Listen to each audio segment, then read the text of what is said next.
Normalmente, una banda intenta hacer su esencia a través de la composición de un estilo musical en particular, convirtiéndolo en una especie de marca propia que cuando suena, uno como audiencia lo asocia automáticamente con dicho grupo. En el metal es común que las bandas, una vez generan ese sonido que los caracteriza, lo repiten en los siguientes álbumes, pero también es entendible que a lo largo de su carrera los músicos se cansen de tocar siempre bajo el mismo estilo y prueben otras cosas, algunas veces siendo mejor recibido que otras. En la escena local no hay muchos ejemplos de cambios radicales, pero aún así, algunos grupos variaron lo suficiente y han llamado la atención de sus propios seguidores, y hoy en este video vamos a mencionarlas. Ahora sí, sin más que agregar, empecemos.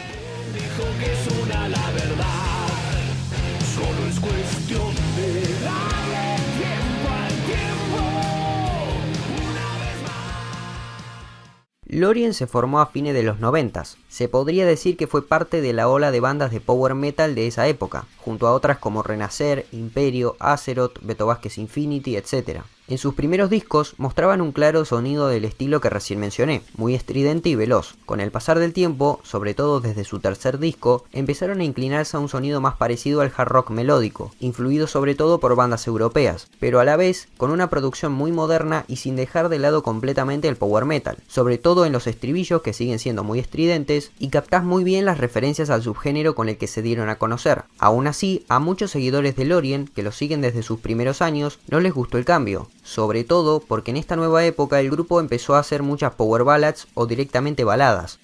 A mí no me sorprende que se hayan ganado varios retractores, es algo que pasa cada vez que una banda prueba algo nuevo, así que tampoco hay que sorprenderse. Dejando de lado eso, yo me quedo con el Loreen actual, porque aunque no me gusten las baladas, sus canciones más heavy sí me parecen mejores que cualquiera de su primera época.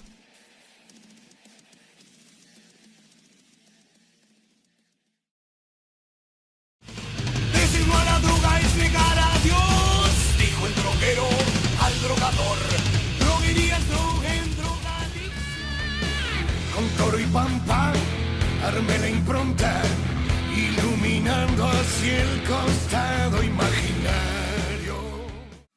Almafuerte empezó con un enorme disco como lo fue Mundo Guanaco, que contaba con influencias del folclore y el tango, algo que pocas veces se había escuchado hasta ese entonces. Después vino Del Entorno, en donde se volcaban a un heavy metal más veloz con la impronta argentina que Iorio y el Tano Marcielo bien saben dar a sus canciones.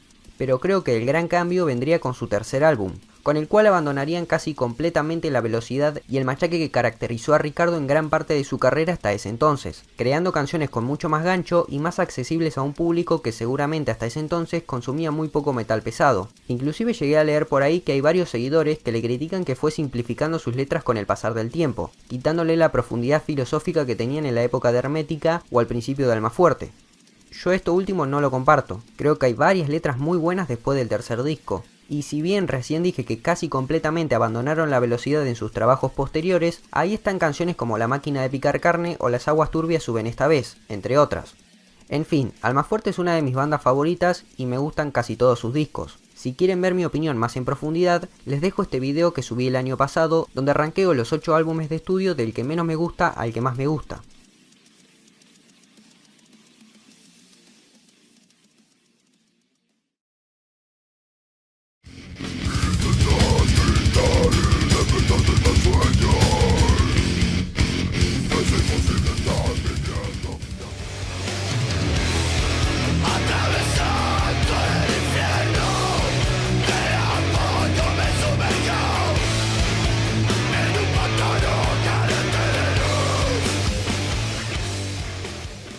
Creo que es la primera vez que voy a hablar de Avernal en el canal, una de las bandas argentinas de metal extremo más conocidas. De esta lista, seguramente Avernal sea la que tiene la evolución más interesante. Empezaron con un disco homónimo devastador, pocas veces se había escuchado un trabajo nacional de death metal tan pesado y bien ejecutado como este. Ya en su segundo disco tendrían un cambio bastante drástico de estilo, pasando de tocar death metal a un subgénero más nuevo en aquella época como lo era el death and roll, influenciado por Entombed y Carcass, los pioneros del estilo. Esta etiqueta lo seguiría por muchos años, lo que no significa que en los siguientes álbumes no variarían. Gradualmente irían incorporando elementos de stoner metal. No por nada dos músicos de esta banda formarían Los Antiguos, capaz la banda más reconocida del stoner argentino. El mejor ejemplo de la mezcla entre death and roll y stoner es El Sangriento, su cuarto trabajo, en donde además se nota que Cristian Rodríguez, el vocalista, cambió un poco su técnica. Antes se centraba más en hacer guturales, mientras que a partir de acá tendría una voz menos grave y gritos más rasposos.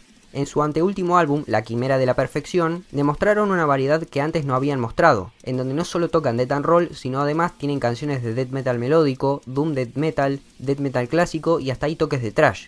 Con Sound Pantley, el último disco, el que lanzaron el año pasado, hicieron una de sus obras más extremas junto al primero. Rodríguez volvería a hacer esos guturales infernales y musicalmente dejan de lado el death and roll para hacer un death metal bien extremo. Después de todo lo que dije, Avernal se merece estar en esta lista más que ninguna otra.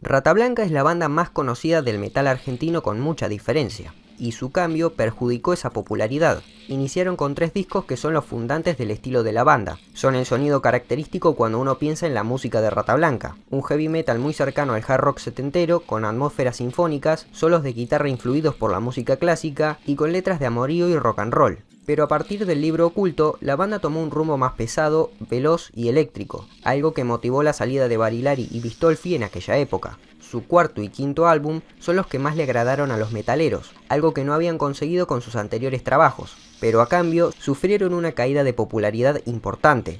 Evidentemente se habían hecho conocidos por canciones románticas y en esta época ese tipo de canciones quedaron de lado para darle más presencia a las letras de crítica social. Con los álbumes que editaron en la década del 2000 y con el regreso de Barilari y Bistolfi a Rata Blanca, volvieron al sonido clásico, y no obstante, también volvieron a sonar en todos lados. En serio, El Reino Olvidado lo conoce hasta mi abuela. Y el último disco fue Tormenta Eléctrica, lanzado a mediados de la década pasada. Según Giardino, en este disco volcaron su esencia más rockera, aunque yo lo escucho y me parece un disco de heavy metal con todas las letras, pero bueno. Rata Blanca sí es una banda que se ha atrevido a variar de estética sin importar si es un éxito comercial o no, y eso, te guste la banda o no, es muy valorable.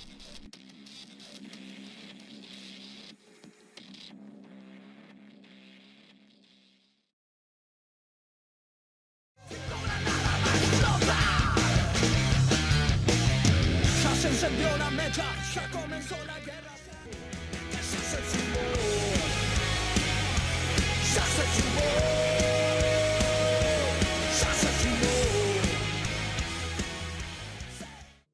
Carajo logró crear un sonido particular ya con sus primeros discos, fusionando elementos del nu metal, el rock y el punk en una misma cosa, pero sería a partir de su anteúltimo disco, Frente a Frente, lanzado en 2013, en donde empezaron a cambiar y a modernizar su sonido, sonando a un estilo más cercano al metalcore, y dejando completamente de lado el rapeo en las letras. En el último disco, basado en hechos reales, se nota más cercano a Frente a Frente, todavía más rockero y menos metalero, con canciones bastante más melódicas. Si vieron el video de Discos de Carajo del peor al mejor, sabrán que en mi opinión la mejor época fueron los 4 primeros discos, en donde experimentaron con el hip hop, el punk e inclusive el reggae. Los últimos 2 trabajos no son malos, para nada estoy diciendo que son malos, pero no creo que sea lo más destacable que hizo Carajo, sinceramente.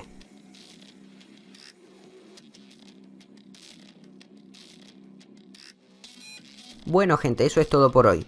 Recuerden seguirme en Twitter que está en la descripción, espero que les haya gustado el video, si fue así no olviden de compartir y suscribirse, y nos vemos dentro de unos días. Chau.